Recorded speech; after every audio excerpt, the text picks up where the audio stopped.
Good morning. How's it going? I'm good. How are you guys?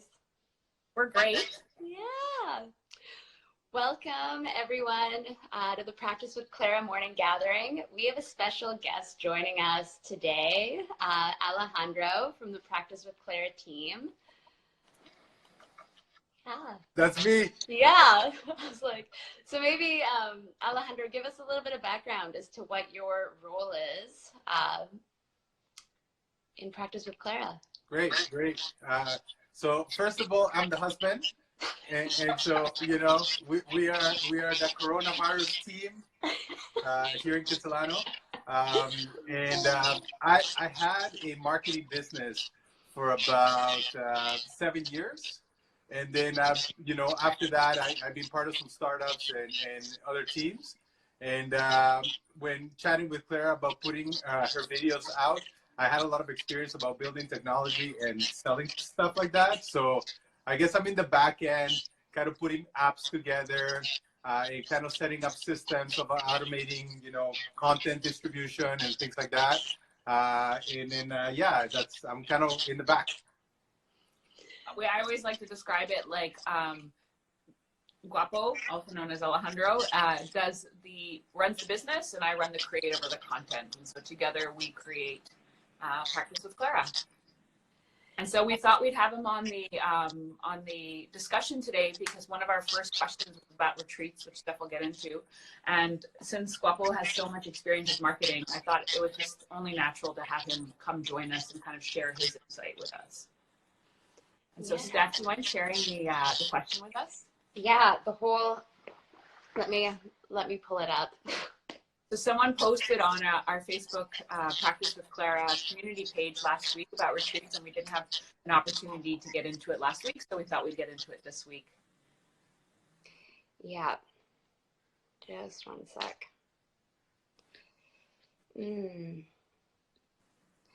Okay. Thank you for being patient. Okay.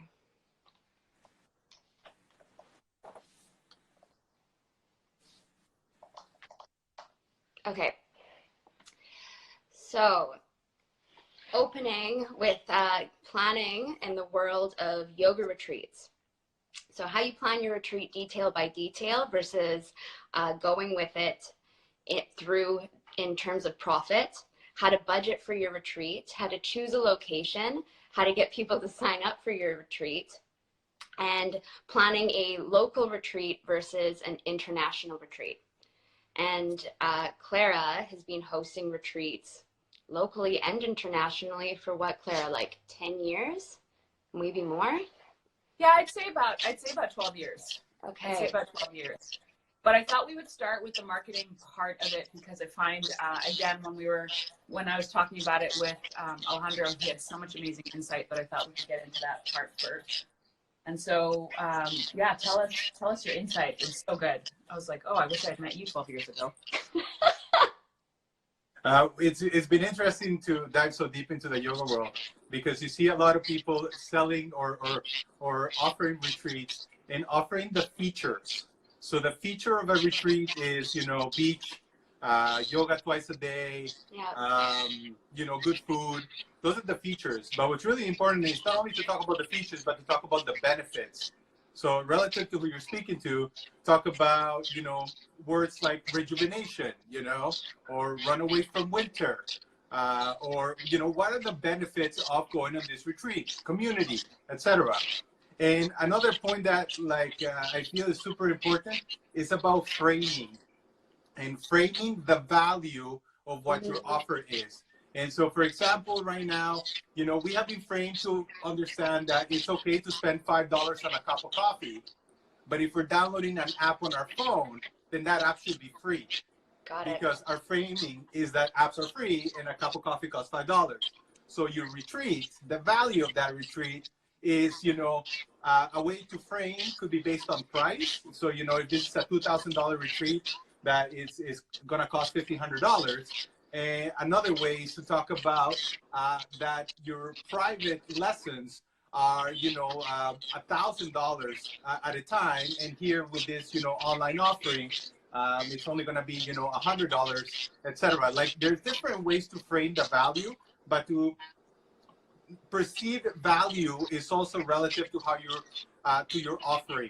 So the features of the product or of your service, the benefits of those features, and then framing it in a way that people understand what a high value that is, So you're speaking like just kind of unpacking the framing a little bit in terms of, say, you're going to get 2 classes a day.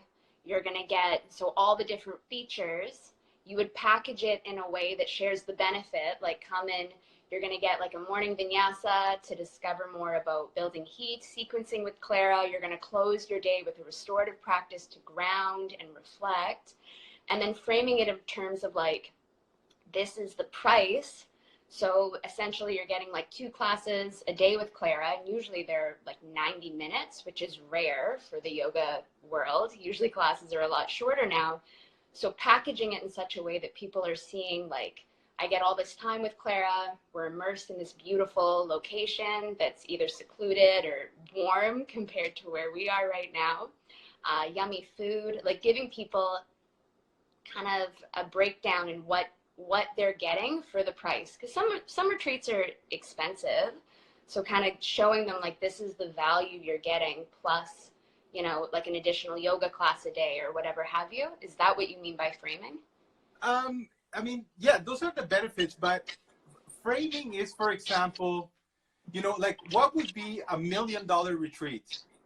So in $1 million retreat, you would send a private plane to pick up someone, you rent out a whole retreat center for one person, like, etc. Like, you have 7 people there that would massage that person at a time, like this $1 million value of a retreat with this yoga. And so framing a retreat where you're going to have, let's say, 15 or 20 people in, where you're going to be charging $5,000 per person, then you can talk about the fact that this $1 million retreat, the type of yoga, the type of practices, the type of healing, things that we're going to be doing in this $1 million retreat, you're going to get them in this $5,000 retreat.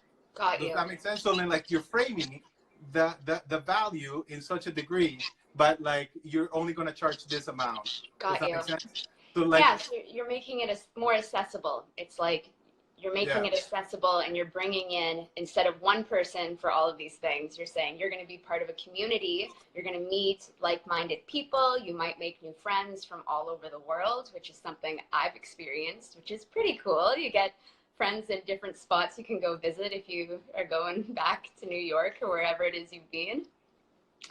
I have another question for you in terms of marketing in language, because I feel you in pitching like the feature and the benefit of said feature.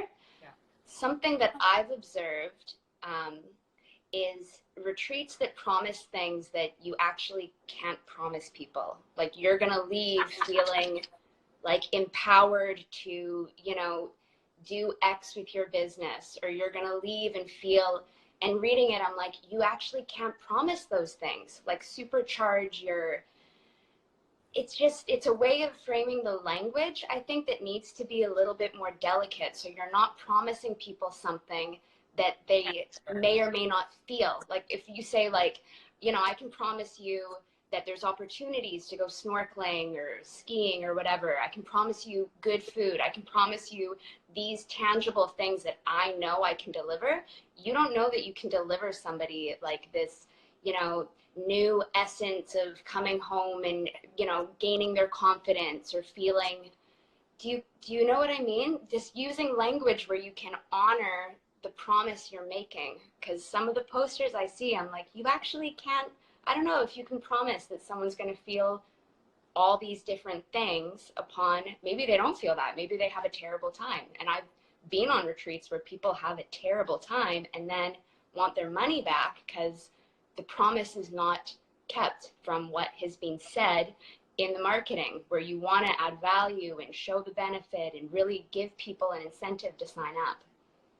It's really difficult to talk about a promise because you don't know who people are, where they're sitting, where they're coming from.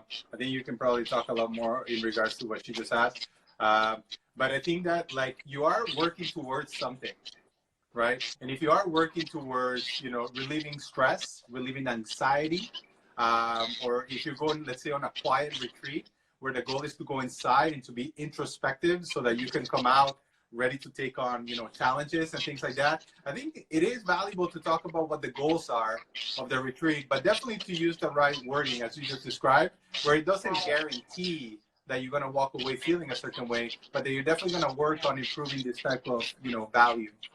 I like that you said that the goal of the retreat is X instead of I promise you're going to leave feeling X. There's a very big difference in that framing.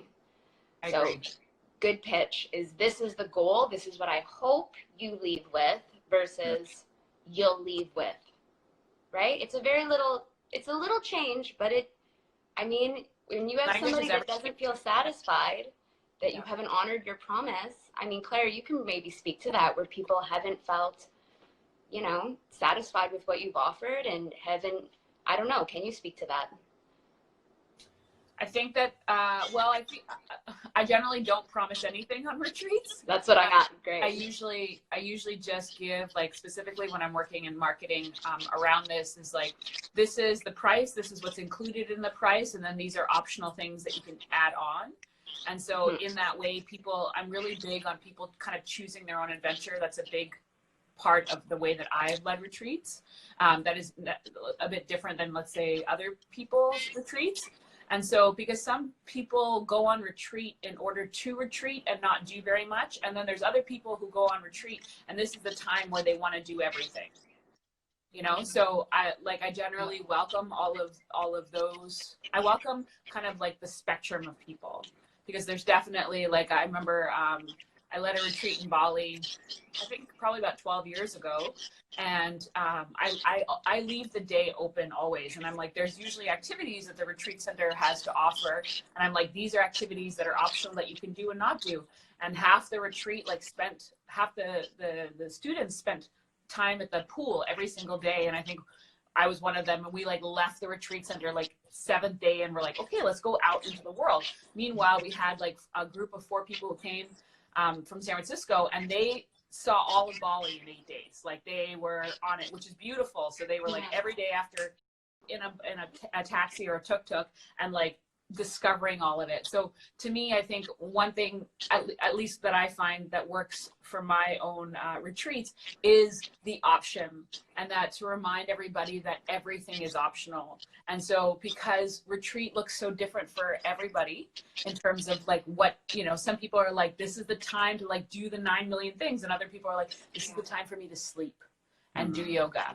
So it's always important, at least, the way that I frame retreats is to have kind of like the gamut of things. And so I usually plan one thing during the day, one day of the week, especially if it's only a 7-day retreat. And that is something that we do as a group. But besides that, I'm like, do you, because it's so individual.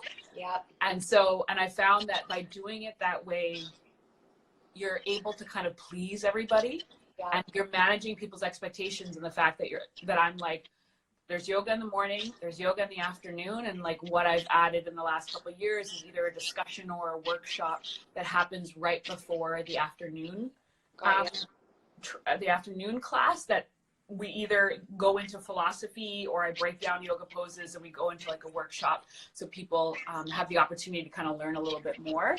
And then we usually like have a movie night or something like that, but I keep it very, very open, because I want people to really listen to their own bodies and what it is that they need. Now, that being said, I've, friends who lead retreats that are like cycling and yoga, or, like surfing and yoga, and like, having this other component to it. And they do very well with that. So I think it depends on who your demographic is, and then what it is that you want to provide for people. Do you find that people now want to be, I don't know what the right way of saying it is, but like, because the phone, entertains us all the time, we're used to being entertained, that like when they're on retreat, that they want to be told, okay, here's what you're going to do next, here's what you want to do next, here's what you want to do next? And how is it evolving? It's a great question.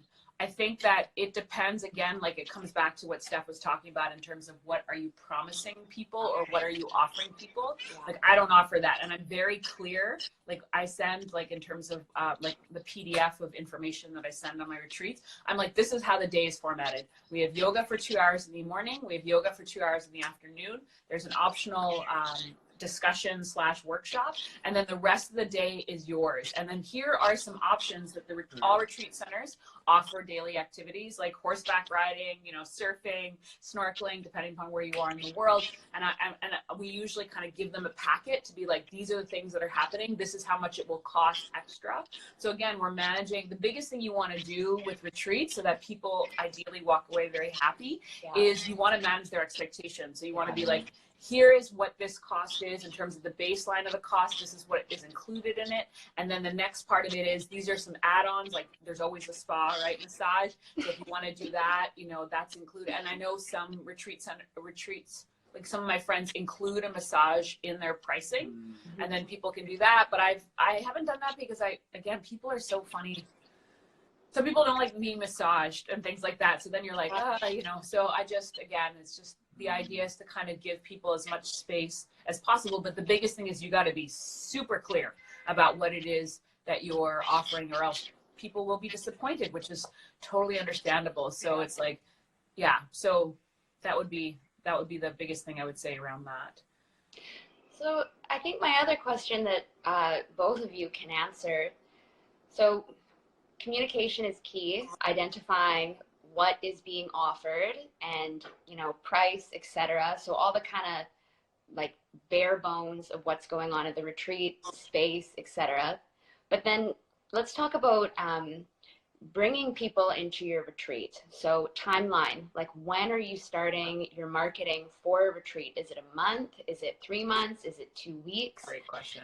This also, if you can both speak to the difference, if there's any, I don't know if there is, local versus international retreats, the difference in planning something a little bit bigger if you're going to Bali or India versus like Galiano or Bowen, which for Vancouver, it's like a ferry ride away. Like it's not even half a day of travel. You're the first-hand experience. Right. I'm into frameworks, so I would, but anyway, go ahead. Okay, so I'll start. So in terms of, and it kind of goes to the first part of the question of like choosing a location, choosing whether or not it's international or local. The way that I choose retreats is, where do I want to go? And so 12 years ago, the first international retreat I ever led was going to Bali, and I had never been to Bali, but I really wanted to go. And so one of the gifts of being a yoga teacher is that we can work on the road. So I was like, I'm going to lead a retreat in Bali. And so how I found the location was, I emailed a friend of mine who had just spent a month and a half in Bali, and I said, you know, where did you go? What did you love? Like, tell me retreat centers. And he gave me the name of 2.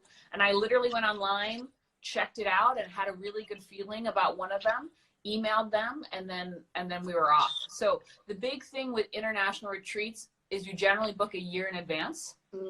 And you generally have to put money down a year in advance. So one thing that you need to know as a yoga teacher / you know, retreat extraordinaire person planner is that you're going to have to put quite a bit of money up front.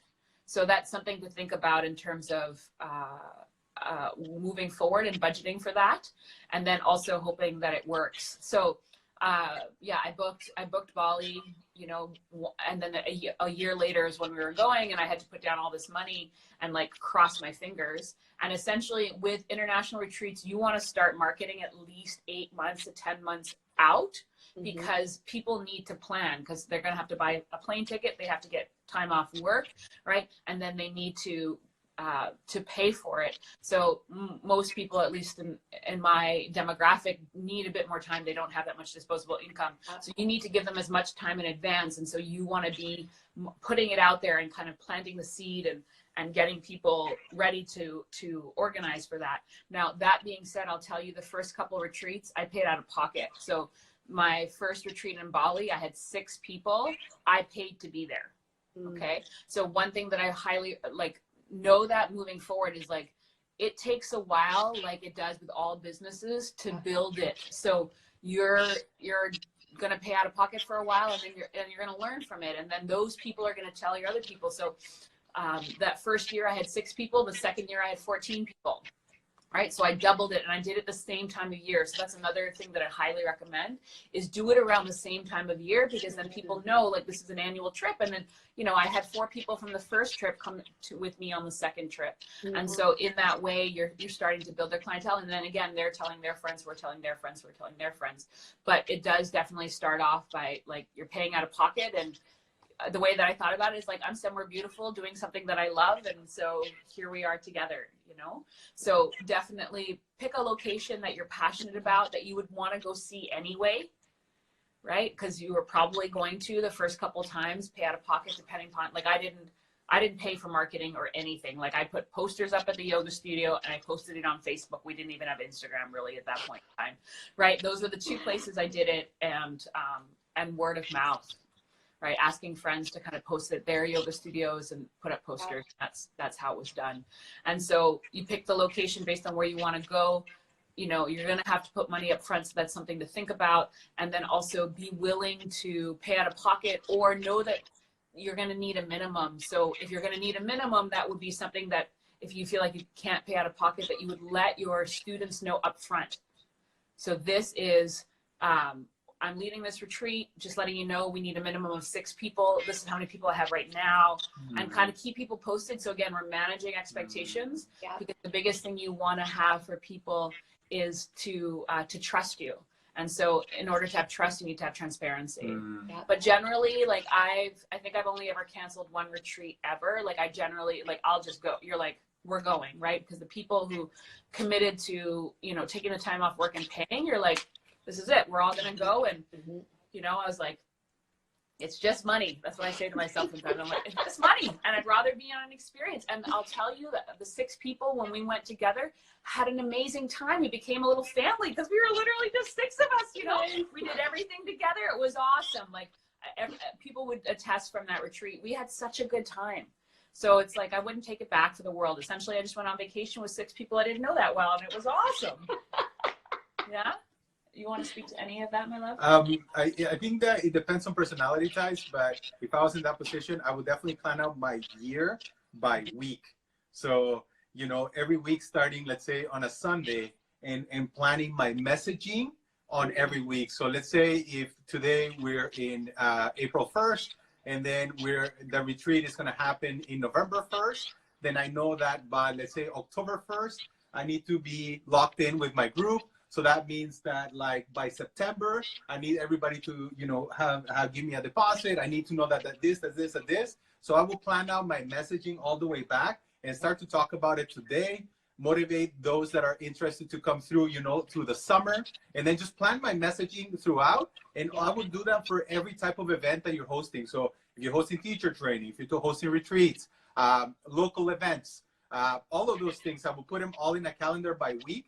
And then obviously you always want to be giving value to your community, but don't leave it to the last second, like, oh man, you know, like, I haven't talked about my retreat that's coming up in 2 months. And now I need to, you know, in order to break even, I need to get another 12 people or 15 people, you know, like be organized. And then know at the same time you're caught off that, you know, if something like what just happened right now in society happens, you know, like, oh, here is a cutoff where, like, if I need to cancel, I need to cancel right here. And then transparency, what Clara voiced at all moments, like, here's what's going on, here's what we're going to do. Just, you know, keeps the party moving, and keeps you well organized and ahead. Thank you. There was, I feel like, one more question on that one. This is such a long one that she asked that. So it was around location, how you're getting people, and adding to it, like, in getting people, Clara, having done this for over a decade, and with the shift in social media, and also with the shift in this market being so saturated, like, everyone is hosting retreats. I think this past February, there were like 6 teachers from Vancouver promoting retreats to Mexico. And it doesn't really affect you if you have a strong community. People are going to go if they want to go with you. But maybe if you can each speak to how you're promoting and connecting with people and incentivizing them. Like Alejandro, you said the value, like what are the incentives and how do you do it in a way, because this taps into the other question, that it doesn't become all about money, that it is about the yoga and the community and the experience you're providing, while also honoring like, okay, I do have numbers I need to make. I do have to pay like a, you know, several $1,000s deposit on this retreat. So I guess kind of whittling all of that down, Clara, how is it different today than it was a decade ago? And how are you getting people into your retreat when everyone is promoting this stuff right now? My feeling about it is be ahead of the curve. And so in that breath, like, I don't think, I've been leading retreats both in Mexico and locally with Carolyn, and we've decided that we're actually going to pull back for a little while because there's too much out there. And so in that way, you ask the question whether or not is this serving, you know, if everybody's doing it, how can I either do it differently or how can I shift it? And so that would be something that I would think about. And then where is your passion? So what tends to happen, I find with a lot of newer teachers that I mentor, is that they feel like they should be leading retreats and they should be leading trainings and they should be leading workshops because that's what everybody's doing. Yeah. Right. And so the one thing that I'll say is like, what is your passion? Does it excite you? Because I remember, Steph, and I'd love you to speak to this right now, is like, you know, like I would say like 8 to 10 months ago, you were like, you know, I think I'm going to do a retreat. And then you went on a couple of retreats and you're like, actually, maybe this isn't my passion. This isn't where I want to put my energy. So that's also another thing to think about is like, what am I excited about? And so you want to be offering things that you're like, yes, like this is something that stokes my fire. So regardless of whether or not there's one person at this thing or whether or not there's 50 people at this thing, I am so excited to be offering this. So along the lines of retreats, I love retreats. Like it's one of my favorite things to do because it's this opportunity to be with people out of the context of the everyday. And then my experience of it being on retreat as well as leading retreats is there's an intimacy that you build with that community of people that you may not have chosen. You wouldn't maybe not have chosen to be with them, but because you all chose to be there, you created this community where generally a lot of sharing happens because you're like, I don't know if I'll ever see this person again. So, you know, why not just share what's happening? And so in that way, we have this opportunity to go deeper within ourselves and deeper with the help of this group of people that we don't necessarily know so well, in order to transcend, to shift, to transform. You know, so many people come back from retreat so shifted because they had this opportunity to reflect on what's happening before. So I love retreats. But now that being said, because there's so many of them happening right now, I feel like I'm going to step back and kind of offer, I've been kind of regrouping in terms of how can I offer that intimate space that doesn't necessarily involve going on retreat, so that I can continue feeding my community and myself this way, but also not compete with like the 18 other yoga teachers that are offering something very similar in a very similar location. So, you know, you want to definitely be observing like what's happening in the market. How can I be offering something different, or how can we build together? So that was the other way that I would highly recommend it, is like, that's why co-teaching with another teacher, especially somebody who has a different community or lives in a different community than you, like in a different city. I've led retreats with friends of mine from New York. There were 5 of us one time who led a retreat with 50 people, which was a little too intense. I decided that was not for me, but it was very interesting because we had 50 people from like 5 different communities come together and build this retreat. And so that would be one way to do it, and or cross marketing with other people who are leading retreats at the same time, so that again we're really helping to support each other as a community versus like being like, don't go to that retreat, come to my retreat. But instead be like, here are 2 offerings that are amazing, and you know, and then cross-pollinating hopefully from that. Yeah. Alejandro, do you have anything to add, like marketing wise, in incentivizing or setting yourself apart? You know, like we started building apps, for example, 6 months ago. Okay, and now they're live today, right? Because we felt that demand for yoga teachings was shifting, you know, or there was maybe too many people over there. So what's going on over here, you know? So in regards to retreat, what's next? Yeah. So if you're going to be running a retreat 6 months from today or a year from now, well, what does our current, environment tell us? Local, maybe that, connecting with our community. So that's what I will be thinking about. And then I think that right now, maybe wouldn't be the time to be selling a retreat because we're all in this unknown space. So then what else can I be bringing as a value to my community that will potentially be, of service? And so think ahead about what's coming up. Regarding like, as far as a retreat, I think that what Clara just said is, I think from any retreat that I've been in, the people that I vibe with, because you just did yoga, and you get a deep question at the end of the class, and you all share about like some real talk that is just so unique, and that vulnerability creates a depth of connection that you can't create that. Even with the friends that I have close, I don't think I've ever shared the depth of connection that I've shared with all people at retreats. So I think that if people were voicing more about that information, like that connection, the fact that you're going to go that deep, I think there's a lot of people that are interested in some real talk and real connections. So I would go in there. That's good feedback. That's good feedback. And I think the other thing to take away as a teacher listening to this is you just have to go for it. Trial and error. You're just kind of, if this is what you're passionate about, this is the space you want to create, communicate to your people what they're going to get, incentive around community building, opening up, etc. And also just knowing everyone's going to be different, like who you're connecting with, what you're planning, everything is different year to year, day to day. It doesn't matter what industry you're in, and to just go for it. Clara, is kind of what I'm getting from you, is just, I tried this, I didn't like it, this is what we're doing next time. So adaptability too. Yes. And and another part of that is transparency. Just I feel like it's really important to be transparent with the community that you are bringing on, and to keep the conversation, the dialogue going as you're moving through it, and to be really open to feedback. Like, one thing I highly recommend is having feedback forms at the end of your retreat, to have people, and ideally where they don't have to write their name, so that they can give you can get the firsthand, like, how did it go for you? What did I do well? What could I have worked on? And so being really open to feedback, being really open to shifting things. And then the other part of that is, like, you got to have a good customer service face, because there's always going to be someone who's going to be upset about something. Like, that's just inevitable, especially the larger group you have.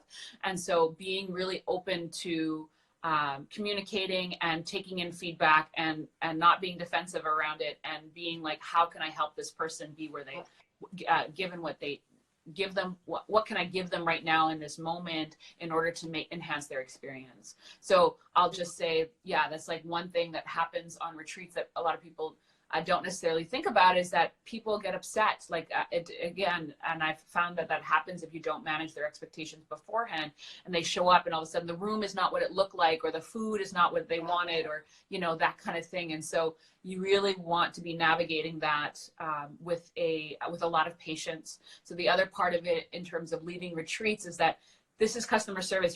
It's hospitality, right? So you also need to know that going in is like, I feel like I'm so grateful to have waited tables for 8 years, because it's really helped me in situations when people are freaking out on me. And sometimes they're freaking out on you for a totally different reason, but they're using whatever, the food or whatever it is, and it's an excuse to kind of let some steam out.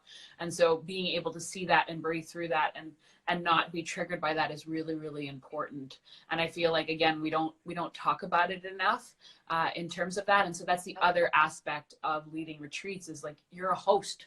You're essentially inviting people into your new home. And so you want to make sure that they're having the best experience that they can. And so that's always the goal. And so, That what I was going to say is, watching from behind the scenes, retreats kind of take place. If I were starting as a teacher, instead of trying to put together a retreat, I would reach out to someone that's running a retreat and say, I'm going to help you, no charge, and I am going to be there for you throughout this whole process, because that 7-day retreat takes 365 years to put together. Yeah. And in that process, you have to handle payments, you have to handle customer service, you have to handle, or I can't make it. You have to handle a whole lot of things that takes a really long time. The operations process. And so Clara, because she's been doing it for 10 years, she's got systems, you know, like she's got a sign-up form and she's got this other thing, you know, like she's able to mitigate a lot of these. But if you're just starting, you don't know those. So if you can go in and help somebody, you're skipping ahead maybe 2 years of trial and error to get to a place where you're providing a great experience for somebody. And that being said, I assisted 3 retreats before I ever led retreats. So I assisted my teachers both locally when we were in New York. We used to do them in Montauk. So I did the sign up. I would deal with feedback forms. I was the go-to person on the retreat. So essentially the teachers didn't have to deal with the people. They would have me, the assistant, doing it. I've also like assisted my teachers in Costa Rica. So I went with them there and I did not get paid anything. And this was the reason why, is like I wanted to learn how to do it. Yeah. And so thank you for bringing that up. I totally forgot that I'd actually done that. But that is a great way to learn, is just go assist people that you feel like are doing a good job. And you're like, and that's how you learn. So I learned, you know, like how to have a welcome letter and gifts and like, you know, And because I was the go-to person in terms of complaints and things like that, I really learned a lot on that end because I was the customer service person. But yeah, so like Guapo was saying, go assist people. The other thing that I'd also highly recommend is, if admin is not your go-to, hire somebody. I have quite a few friends who have hired people who do the back end, who do all the signups, who deal with payment.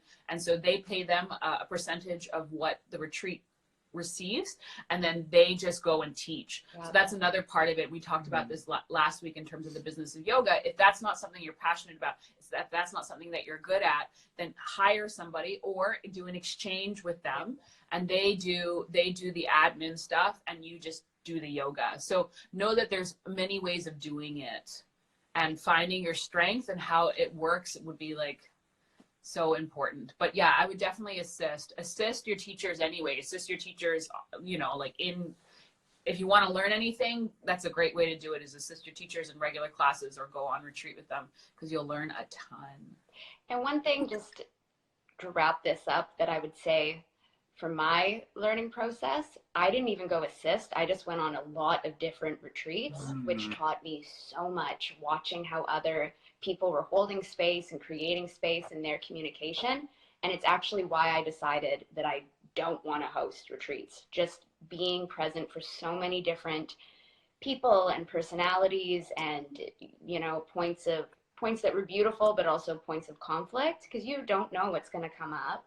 And I went on a few, Clara, with you that were pretty unruffled, but I'd say over the last 2 years, I've gone on a few that circumstances I would have never anticipated that expressed themselves. And each time I was like, yo, I am glad I am a participant and I am not hosting. I do not have to deal with this. And so what are three things that you'd say that you learned by going on retreat?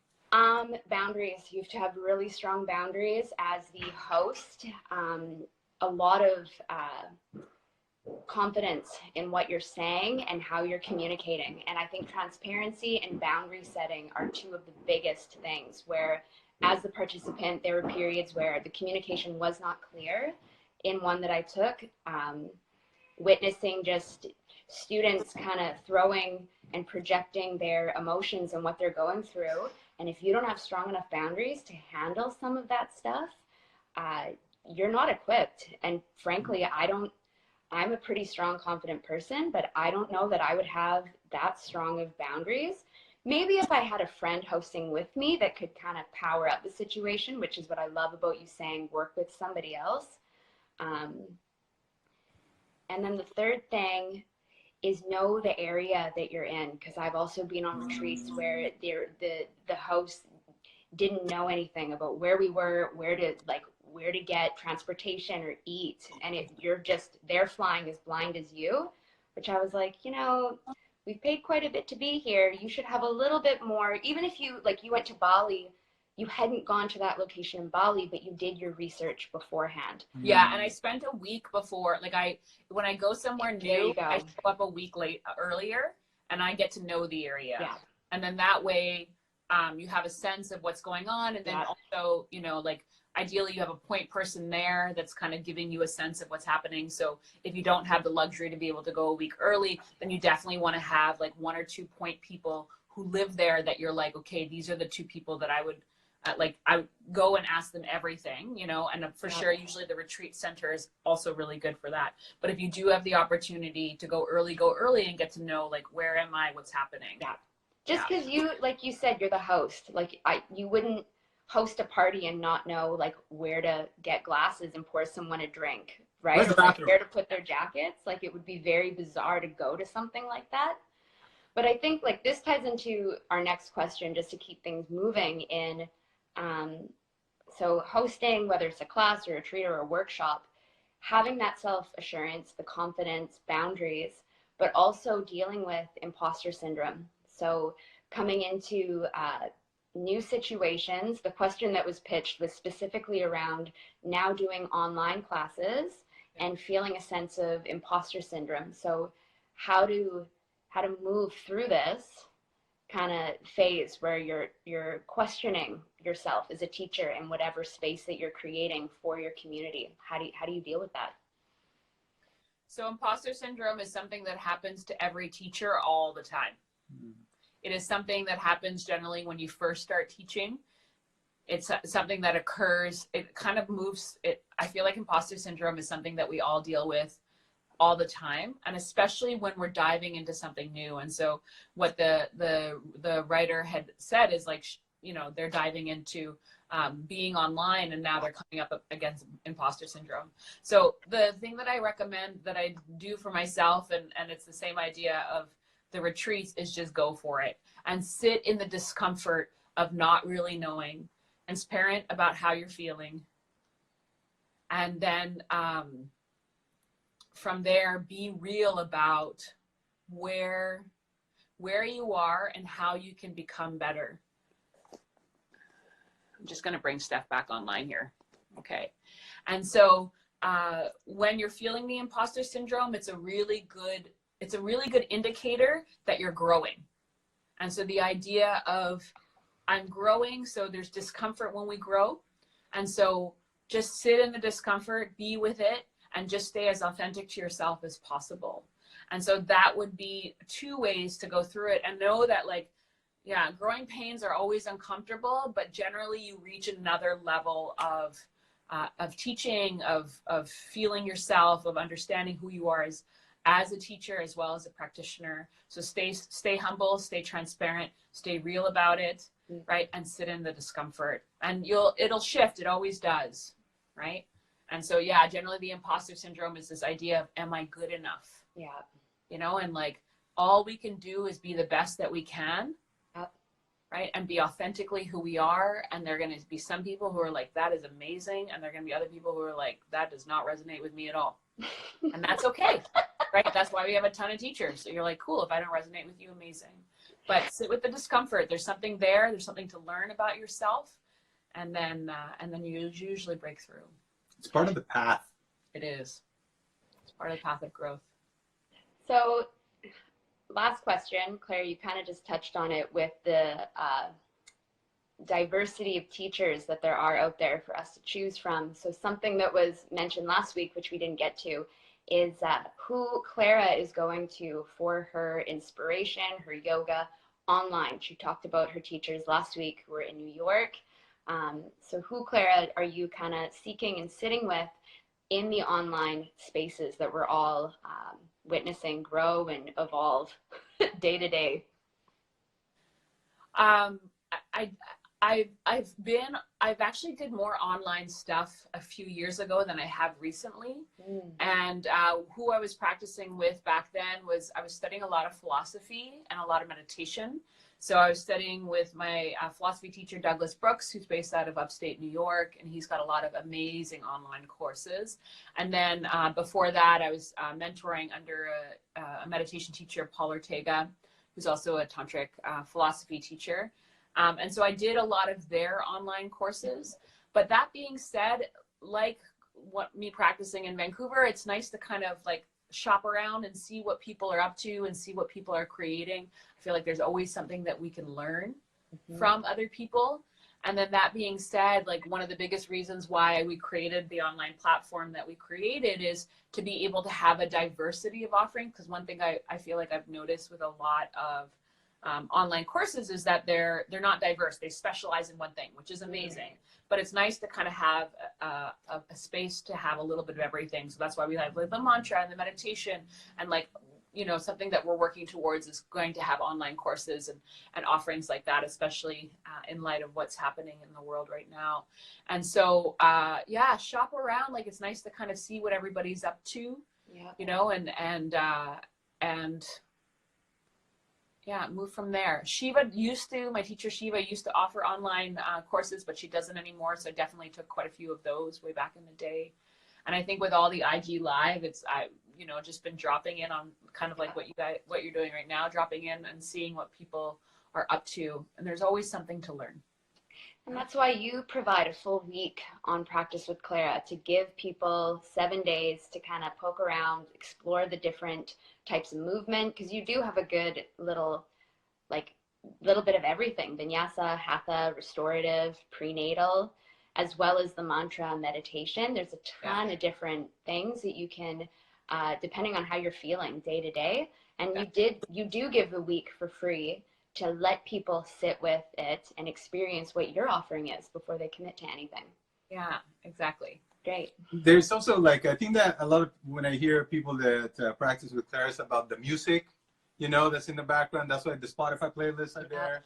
The ability to practice offline, like all these things. The beauty of having gotten started with videos is that all these people told us what they wanted. So now we built that. So now we release these apps with all of these value. And then now we're going to get a lot of feedback. And then we're going to go to the next thing. And then we're going to go to the next thing. And that's life, you know? So with retreats and with everything, like we're in a path heading that way. And then we're going to keep providing people what they want. I love it. You I know? think it's a great note to end the talk on. Go for it. Yeah, go for it. Go for it. Stay transparent while you're doing it. And care about the community. You're not selling on Instagram. You're connecting with people. Yeah. Why do they care that you're there? Yeah. Why do they care to listen to you? Yeah. And if you don't care about what they have to say, there isn't that connection. Like you can't build anything on that. So caring for the community is the number one thing that I would share as my one appearance on Practice with Clara community. I'm famous now. Co-creating spaces. Yeah. Straight up. Okay. So, yeah. So Cool. thanks so much, Steph and Alejandro, for joining us today. Yeah. That was that went a lot longer than we thought, but it felt like we just needed to really dive into it. It was such a meaty question. So thank you so much for asking about the retreats. I felt like we really got to dive into many different aspects of the business of yoga. Tomorrow we'll be back on talking about ether. Steph and I will dive deep into that. Yeah. And then on Friday we'll be back to AMA, which is Ask Me Anything, generally yoga related. But again, like I said yesterday, I'm fully open to anything. And you can post all that on our Practice with Clara community page on Facebook, which is link in my bio, or you can just go to Practice with Clara community on Facebook. And so have a beautiful rest of your day. May you stay transparent. May you stay connected, and may you stay authentic. Love it. Thanks, guys. Peace, friends. See you. Bye. Thank you for joining us today on the podcast. Today's podcast was brought to you by the Practice with Clara app. That's mine. I've created almost 100 yoga classes for you to do at home or on the go. And they're available to you on your favorite device, including mobile, desktop, and TV. These classes include vinyasa, slow flow, hatha, restorative, yin, mantra, meditation. I also just had a baby, so I created prenatal yoga for all 4 trimesters. So head over to clararobertsoss.com/join to learn more. Or search for the Practice with Clara app at your favorite app store. There's a 7-day free trial, so no commitment. And make sure to subscribe to the podcast. We've got lots of good stuff in store for you. Until next time, namaste.